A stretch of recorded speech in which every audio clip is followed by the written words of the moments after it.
Outgunned, surrounded and refusing to surrender, all that remains are hardcore ISIS members who seem determined to die.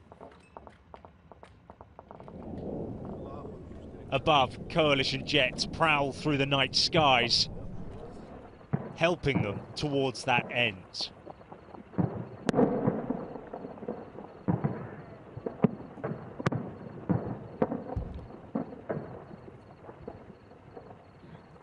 But even with all this firepower, it is still slow going.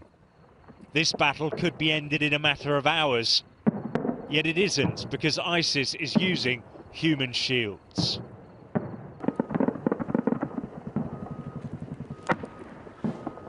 In the last half an hour, very heavy clashes have broken out between the Syrian Democratic Forces and the Islamic State. We're hearing airstrikes in tracer fire going and also mortars as well. Now, to give you an idea of the geography, IS positions are about 2 kilometers from this frontline position. Now, what seems to happen is during the night the fighting starts up because in the day there are still women and children, it's thought, inside, and coalition forces want to give them a chance to escape if they want to come out. In truth, the ragtag remains of the Islamic State has little fight left in it here. Its operatives have been bombed and starved for weeks now, and cornered in this kill zone, they have nowhere to run.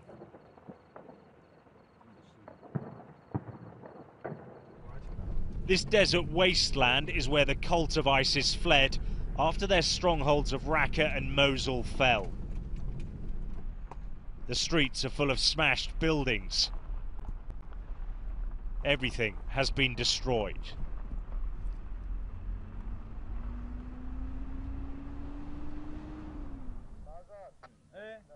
ISIS now exists with its back against the wall on this small scrap of land.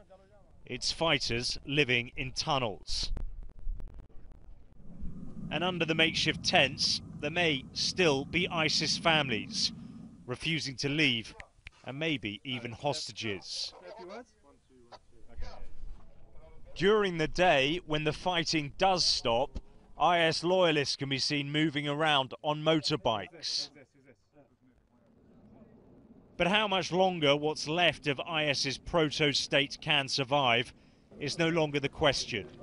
The time of the so-called Caliphate is over. And that is reflected in the atmosphere on the front line. The Syrian Democratic Forces have almost total control.